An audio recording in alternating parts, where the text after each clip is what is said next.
She said, my question is it the fact, and I don't know if it's a fact or not, but do they not like their own hair?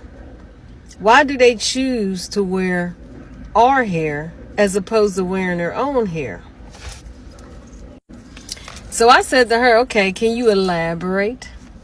And she said, you see black women walking around with long, straight, blonde hair wigs. And she said that's all they do. They like our hair. They mainly just wear our hair. Most, not all. But she said the majority of them walk around with our hair. As if they don't like their own hair.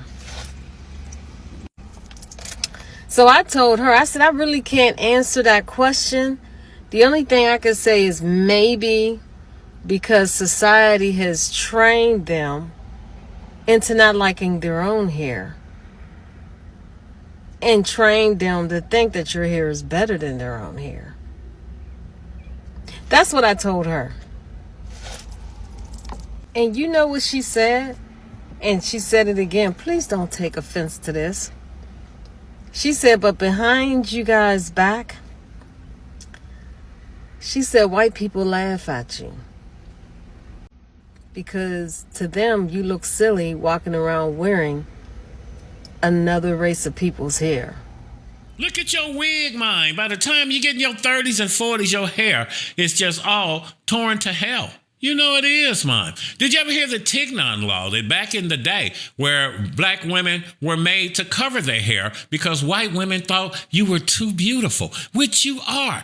Once you get past that 10 pounds of fucking makeup and all that fake ass fucking hair, you're naturally beautiful. You're just fucking lazy.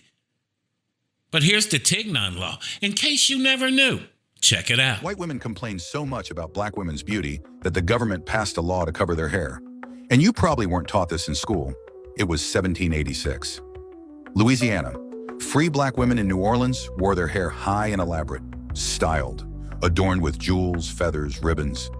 They were confident, visible, and impossible to ignore. And that was the problem.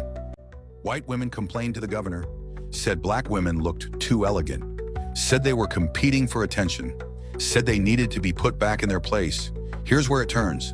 The government listened. Governor Esteban Miro passed the Tignon Laws. Black women were legally forced to cover their hair with plain cloth wraps. The goal wasn't modesty, it was control. Make them less visible, less powerful. But the law backfired. Black women took the required head wraps and transformed them, styled them higher, added color.